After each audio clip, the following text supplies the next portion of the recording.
He knows more about the DeLorean than anybody in the world. Damn it, my doorbell is ringing. It's okay. Yeah, please leave it. I can't come to the door. Thank you. How come Amazon rings your bell when you're in the middle of something, right? Uh, anyway,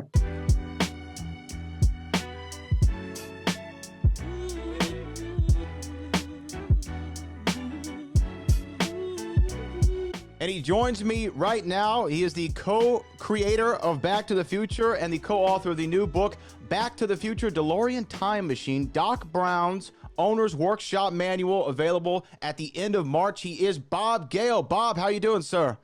I'm doing great, Brad. How are you, sir? I'm great. I'm so excited to be able to talk to you about this new project that you have coming out. This book is absolutely incredible. So I was looking when I was getting prepared for this, I was looking over at my bookshelf. I have that I counted, six books on Back to the Future. I have six Back to the Future books, and I'm not just saying this. I think that this is the best book that has been put out by Back to the Future. Michael's book on the Ultimate Visual History was awesome, and I love that book. This workshop manual, I got to look over it a little bit this morning. It's just incredible. What was the genesis of this? We know the story of how you found your father's yearbook in the attic, and there comes Back to the Future. But what was the genesis of this book? The genesis of the book actually came from the book editor at Insight Editions, Chris Prince, who was the editor of the Ultimate Visual History book that you mentioned. He's a huge Back to the Future fan, like so many, and he called me up and he said, "What would you think about doing this?" And he sent me the Ghostbusters Haynes manual and the Marvel Vehicles Haynes manual, and he said, "Will you do this with Back to the Future?" And I looked at those books and I thought, yeah, this would be cool.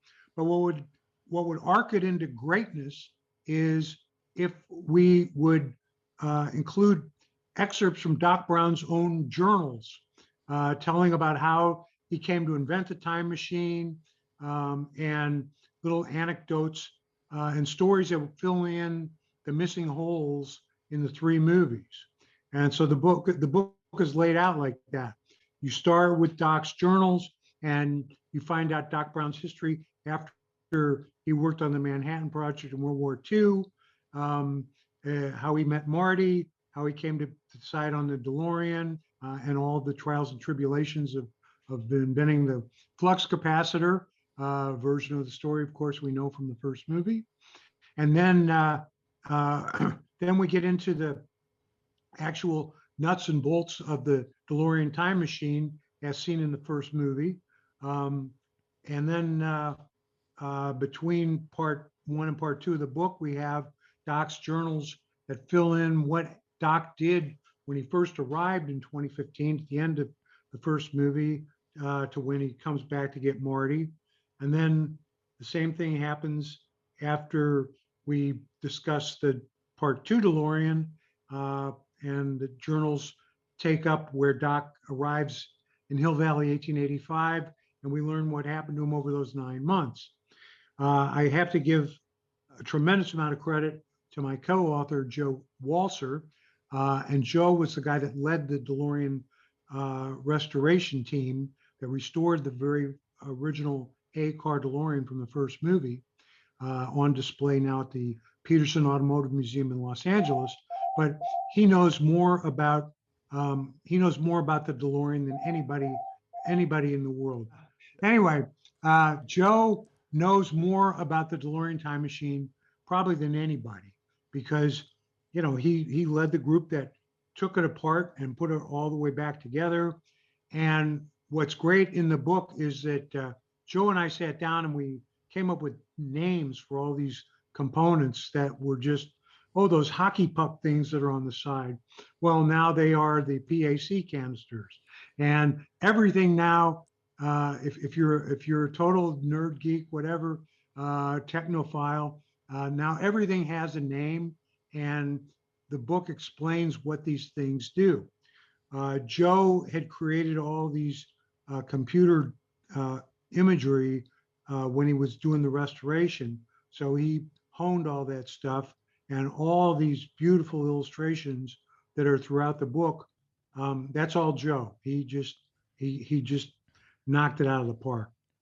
Yeah, Joe also, I've had the privilege of talking to Joe, and he was telling me about some of the process that he went through in crafting this book. But more so than that was, I asked him, I said, when you first met Bob Gale, who we've all dream about meeting and getting to talk to, I said, was he everything that you wanted him to be? He's like, absolutely. He's the best guy ever. But at the same time, when you're working on a project like this with him, he is the foremost authority on Back to the Future. So you get a little intimidated at times talking to Bob about these things. But you mentioned Doc's journals, and this is the first thing that I gravitated to.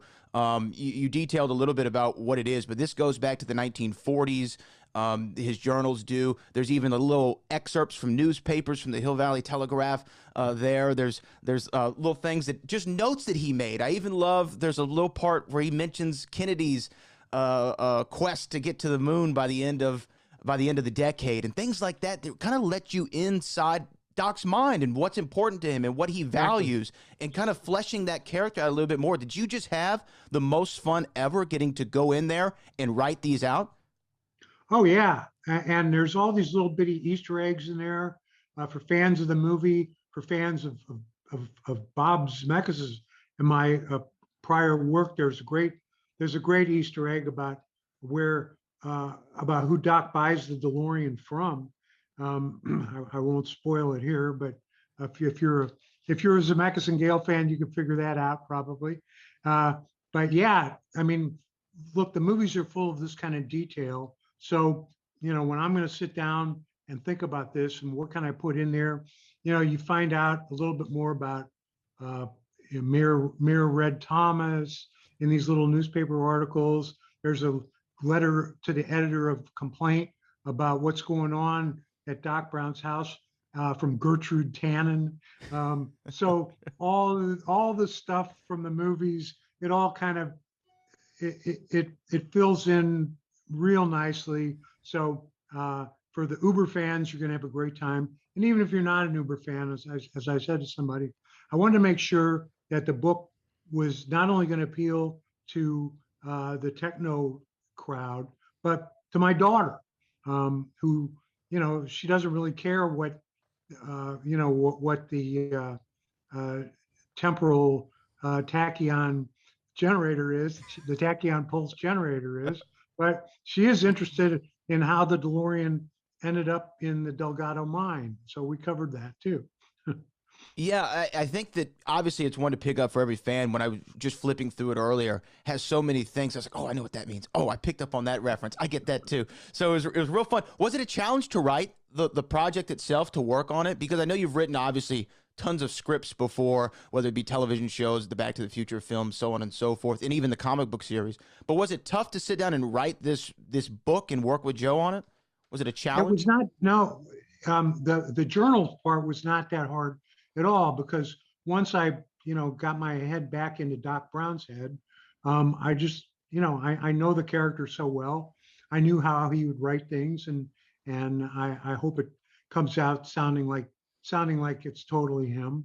So that part was easy. But then there were certain things where, Joe and I would have conversations. Well, now wait a minute. If if if this if this item here does this, what about that? And we really had to sort of think more about what are the temporal physics that are going on here, and then I came up with the wonderful solution whenever we got ourselves painted into a corner, which happened a few times. Um, uh, in the introduction, Doc Brown explains that he's going to pull the curtain behind, pull the curtain away from a lot of this stuff, but um, he doesn't want the secrets of time travel to fall into the wrong hands. So when starts to get too technical, it's redacted. And Doc also says, well, I put some stuff in here that isn't exactly true to throw people off course so that not every Tom, Dick, and Harry could go out and build their own DeLorean time machine. So that was a kind of a fun way to solve a problem that it really had no answer. I love that. I absolutely love that. And one of the other things that you've written, I mentioned the comic book series. It's been so much fun for me as a lifelong Back to the Future fan to dive into the comic book series. I love the Biff to the Future run that you all did over there. Whenever you started to do the comic book series back in 2015, was there one particular story or little storyline or an idea that you have had since 1990 when the last film came out that you're like, man, I wish we could have fit this in somewhere, that when you got the Back to the Future comic book series, you're like, I'm doing this now?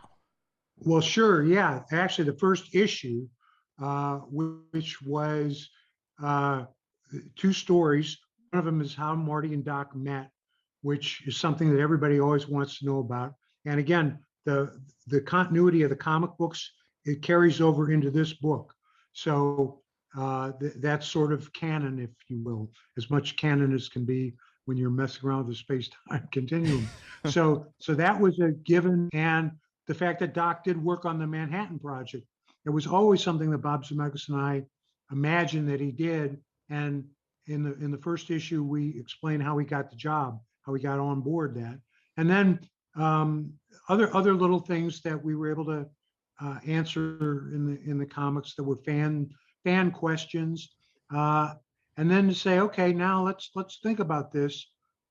Certain things that um, when you really start thinking about it, for example, there was one real obvious question which nobody had ever asked, and that was the DeLorean rolls out of Doc's truck at Twin Pines Mall in the movie. That is clearly the first time Marty has ever seen it. There's no question about that.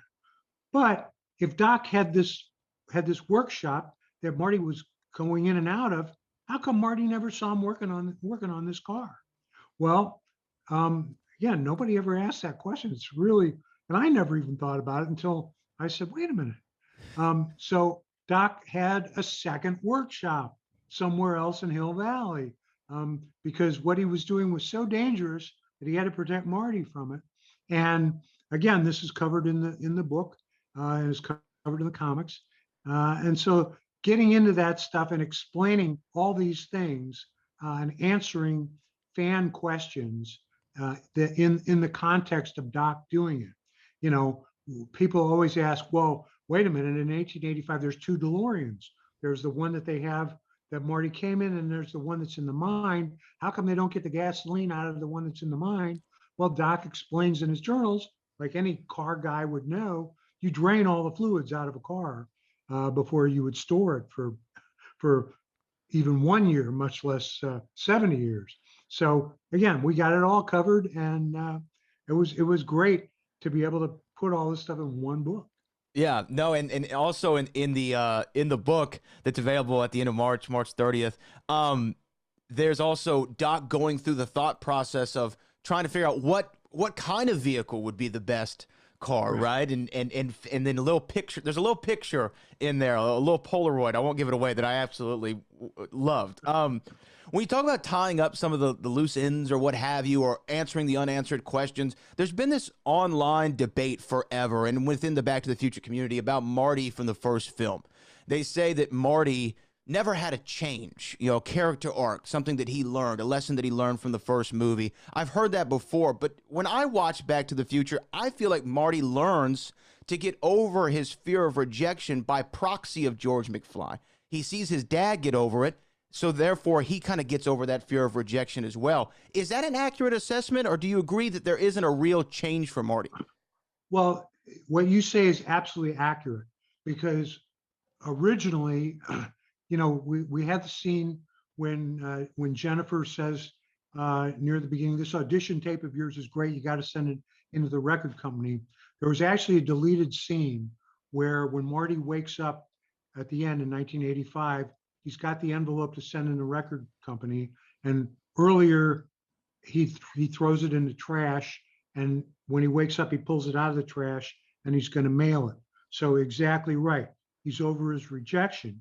And then when you watch all three movies at the same time, we establish that Marty's a little bit of a hothead in the first movie. And of course, he learns to deal with that by the end of the third movie.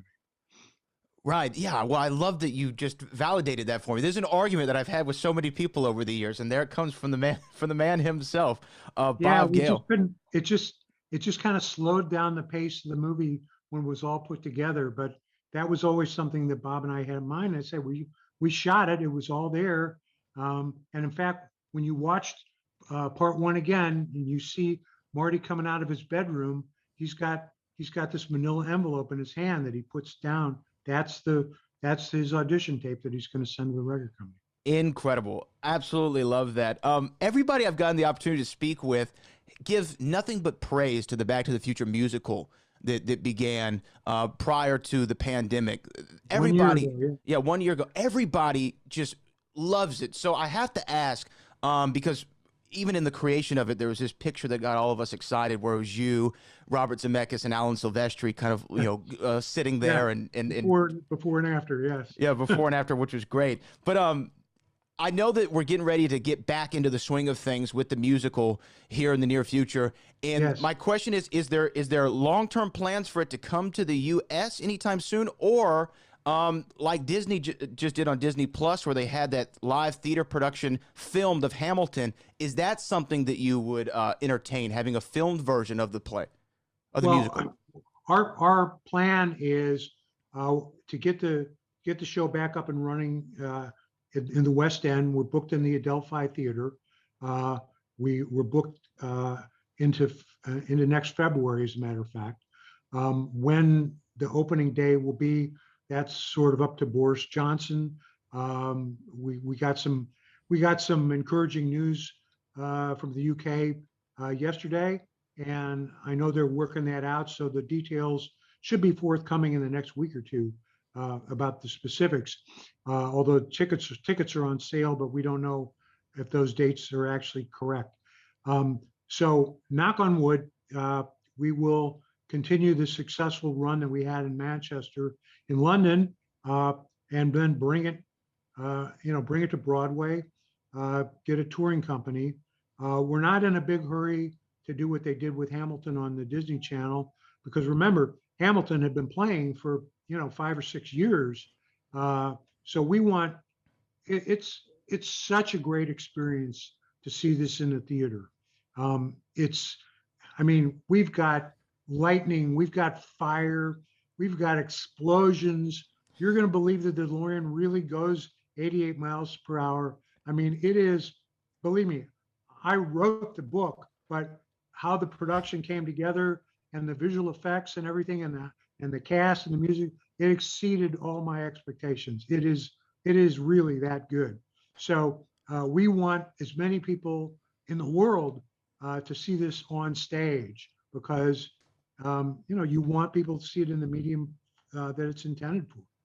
Yeah, I mean, seriously though, everybody has given it nothing but tremendous praise, and these are people who have Back to the Future tattooed on them, right? I mean, and I had friends who flew all the way to just see it, all the way overseas to see it. So I'm excited eventually for it to come back and maybe hit Broadway. I know I'll be one of the first there. And speaking of the pandemic, though, it kind of, I'm sure, altered the timeline, if you will, for things that we expected for the 35th anniversary. A lot of that stuff still came to Yes. fruition, but were there things that were planned that obviously didn't get to happen due to the pandemic that we may see for the 40th anniversary, or any insight that you could tell us about that?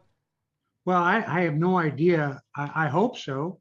Maybe they'll just say, well, hell, let's celebrate the 37th and a half of it, Hey, I'm cool with that. I'm fine and with do that. and do all that stuff. I don't know. Turner Classic Movies was gonna do an event at the Chinese Theater in L.A.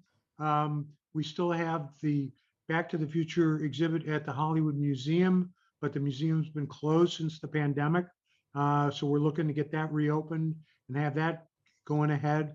There were just a bunch of, uh, of personal appearances and other events around the 35th anniversary that obviously could not happen.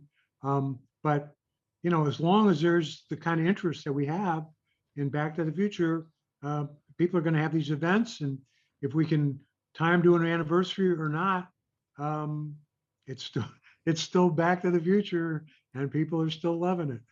Yeah, yeah, and we'll take it any way that we can get it. And one of the great things about the 35th anniversary, and every time the anniversaries come around, not only the home video releases, but there's always this influx of great merchandise and officially licensed products from Back to the Future. I have a whole shelf full of them. I'm staring at right now, from a Pepsi Perfect on down.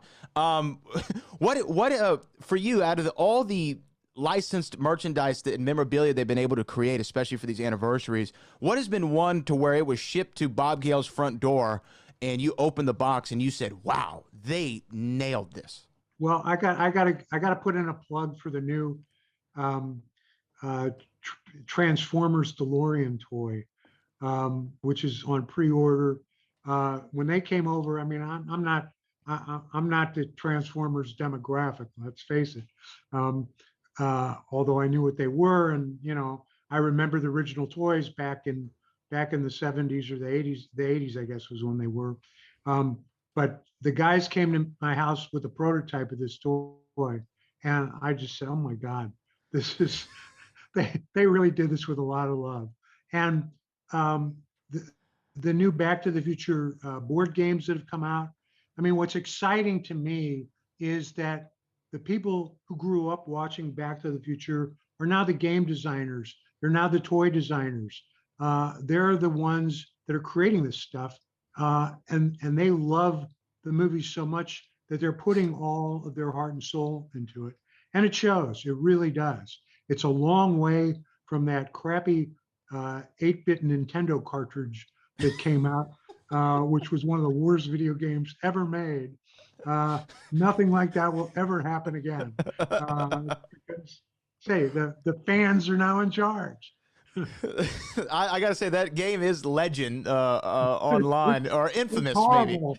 It was one of the only times I ever had to publicly get out there and say to the fans, don't buy this. It sucks. Oh my God, that is so funny. And another one of the products that have come out are these great, very lifelike, almost looking figures of Marty in the full plutonium suit, or Doc, and things of that nature. Right.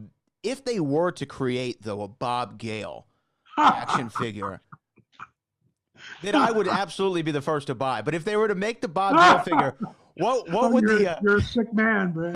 You're a sick man. what would be the accessories that came with it? That's what I want to know. What would be the accessories that came with the Bob Gale Back to the Future action figure? Well, maybe my dog and my computer, of course, because my wife says to me, every time I look over at you, you're always at your computer. So it's the writer's tools. If they did the action figure of me, action, huh? A writer in action. uh, from the 80s, they'd have to have a manual typewriter. We could talk to Tom Hanks about his manual typewriter collection. Yeah, maybe we'll have one modeled after his. No, that's a great answer. Couple more for you, but you talked about people still wanting Back to the Future. They always want more content. They want more behind the scenes looks. They want more books, want more action figures. Forever, we obviously know the stance on the Back to the Future 4.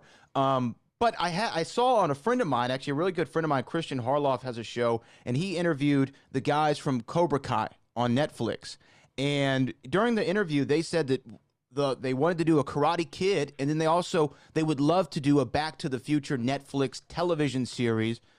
Is that something that you've ever talked about, or is it something that would even interest you, or has there ever been a pitch that made you say, you know what, we might have something here? The fact is, Brad, that we put the end at the end of the third movie because that was the end. And, if somebody wants to do their own time travel series on Netflix, God bless them. Please go with God, do it. But if you're going to tie it into Back to the Future, I mean, that's a pretty high bar. And what we don't want is to say, okay, yeah, well, they say it's Back to the Future, but it isn't. We just really want to keep the franchise pure. So the reason that we did the musical is because we said, okay, this is a different medium, and it's a way to retell the original story with song and dance and spectacle that you could not do uh, cinematically because it's a different medium, and it works great. But television, it's not that much different than a movie. We did our animated series back in the day. That's fine for what it is. And, as I say, if the guys from Cobra Kai have an idea for a time travel story, uh, please do it. I'd love to see it. Just don't call it Back to the Future. I love that answer. And I think that you're right. The whether it was the animated series, which I really enjoyed, especially when I was younger, it was awesome to see, the Vern and Jules and Vern be able to be on opposite sides of the Civil War. I thought that was such a funny idea. And that it really happened. It was based on historical fact, right? I mean, there were brothers on opposite sides of the spectrum. And what a great way to educate people at the same time with Back to the Future. Speaking of that, it is still one of the most name-checked franchises in the history of entertainment. I mean, you hear Back to the Future, I remember watching an episode of Monday Night Raw from the WWE, and they're talking about Back to the Future. I'm watching this television show. They're talking about Back to the Future. And, I even saw a movie called The House with the Clock on Its Walls. And oh yeah, that was such a great. That was one of the most brilliant inside references. Yeah, Spaceman from Pluto is playing at the theaters. Yeah, starring Eric Stoltz. It was great. Yeah. It was such what a great little scene. And for everyone who knew, we felt like the smartest people in the room when we saw that marquee. And I remember sharing it all over social media and be like, "Look, do y'all know what this means?"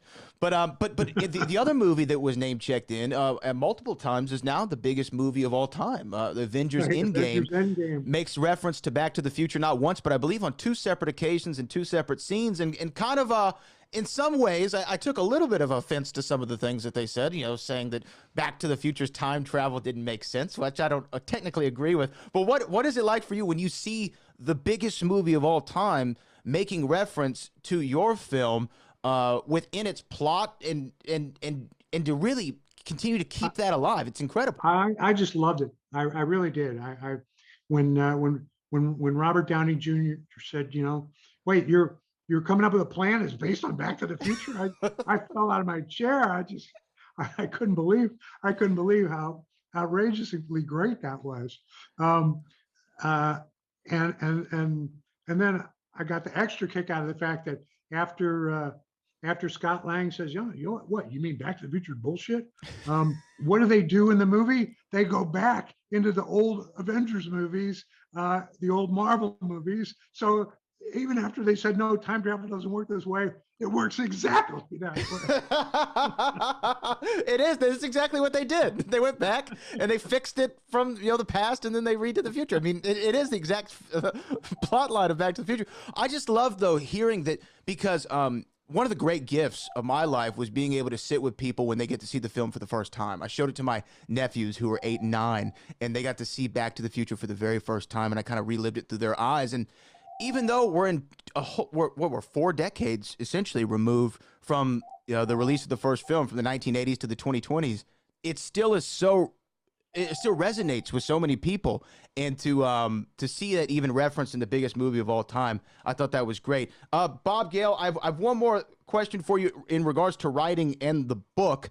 And again, thank you so much for your time. The book is Back to the Future DeLorean Time Machine. Doc Brown's Owner's Workshop Manual, available from Inside Editions on March the 30th. Pre-order it right now on Amazon. As a writer, when you got the call back when you're making the sequels and you were crafting the script that was titled Paradox at the time, but probably even before that in pre-production, when you figured out that Crispin wasn't coming back, which is something that you've addressed in the past, how quickly did you and Bob Z come to the decision to write George McFly out of it? Was there a lot of ideas on the wall? Was there a lot of index cards on the wall in the offices of Bob and Bob? The fact is that before we even started writing anything at all, the studio says to us, we want to do Back to the Future Part 2. And we said, okay, we will do it as long as we have a deal with Michael J. Fox and Christopher Lloyd. As long as we have those two guys we will be able to think of something to do in a sequel. So the studio agreed, and they went and they made deals with those guys. And then Bob and I said to ourselves, all right, so what is it that people want to see in a sequel? They want to see the characters that they love from the first movie. So we immediately went and approached Leah Thompson and Thomas F. Wilson, Biff, and they both said, yes, we're in. If you guys are doing it, we're in. And Crispin, his agent came back and said, well, Crispin isn't so sure. And anyway,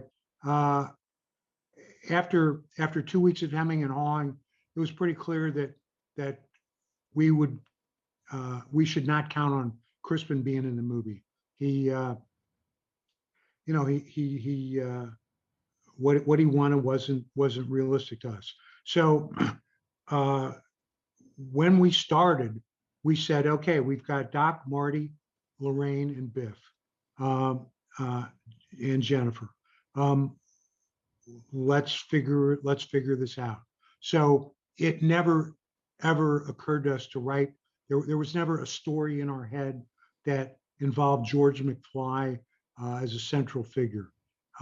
We always knew that we were going to have to do something that didn't involve Crispin Glover. So that I hope that answers it. No, no, absolutely. And I guess my last question would be, everybody, as I've seen this film, I can't tell you how many times, and all of them. I've worshipped them. I've talked about them endlessly, and everybody has their favorite, character, favorite line, things of that nature. My last question for you, Bob, it's a twofold. One, who is your favorite side character? So outside of the main Marty, Doc, Lorraine, Biff, George, outside of those guys, who is your favorite side character in Back to the Future? And then what is your favorite line from any of the films? Your favorite quote from Back to the Future? Well, I guess on a certain level, it would have to be Goldie Wilson, because it turned out that Don Full, the actor who played him, he was so wonderful that when it came time to do the musical, we expanded that part. So you'll see more Goldie Wilson in the musical than you saw in the movie, because he's just such a wonderful character. So that'd be the answer. That'd be that answer. In terms of what is my favorite line, well, obviously we have, when this baby hits 88 miles per hour and that, but I happen to love the exchange in part 3 when they get into the cab of the locomotive and the engineer says, "Is this a holdup?" "No, it's a science experiment." That is a great one. And I knew you'd have a great answer for that, because as a writer and things that I've written, you always have you always like something that maybe doesn't resonate all the time with everybody else. There's like, oh, I really love this line. But for me, in Back to the Future Part 1, if I could share my favorite one, Please. it's where they're at the dinner table in the Baines residence after Lorraine and Calvin have their exchange in Lorraine's bedroom. And they're talking, and Lorraine grabs Calvin by the thigh, and then Marty expeditiously gets out of the Baines household, and the mother goes, "I wonder what got into him." And then he goes, "He's an idiot. Comes from upbringing. His parents are probably idiots too." It's my favorite line, and I say it all the time. It's so great. Great delivery, great writing, and I love that line. It's so fascinating. When you write it, you don't realize how some of these lines are going to just take on a life of their own. The other great line in that scene is, "Oh, he's kidding you, honey. Nobody has 2 televisions." Yeah, that was one that probably didn't. When you look at it now and you count how many TVs you have in your room, it's like, wow, how far we've come. But Bob, it's been a pleasure to talk to you. I've had the honor of talking to Christopher Lloyd and Leah Thompson and Crispin and Jeffrey and Don, and the list goes on and on of people who've been involved with the film. But it all wouldn't have been possible without you. You are the time father, and it's incredible that we're still talking about Back to the Future all these years later. Again, Back to the Future, DeLorean Time Machine, Doc Brown's Owner's Workshop Manual available March the 30th. Pre-order it on Amazon right now, like I did. Continue your love for Back to the Future if you're listening out there. And Bob, if people want to ask more questions of you, if they have something that they may have seen before that they just have to ask Bob Gale, is there any way that fans can get in touch with you? I know your social media isn't big for you, but is there any way that people can get in touch with you? Well, I always put in a plug for the official website, backtothefuture.com. And so a lot of times people will uh, uh, send their questions via that website, and they eventually get to me. But if I had a social media profile doing this stuff, I'd do nothing else but be answering fan questions all the time. That's why I don't do it. Your wife would be like, "You're always at your computer, Bob." That's exactly. Then you're never in bed. We don't want that. I don't want that. Awesome. Well, that is the great Bob Gale. Bob, thank you so much. You're welcome, Brad. Thanks for having me, and see you in the future.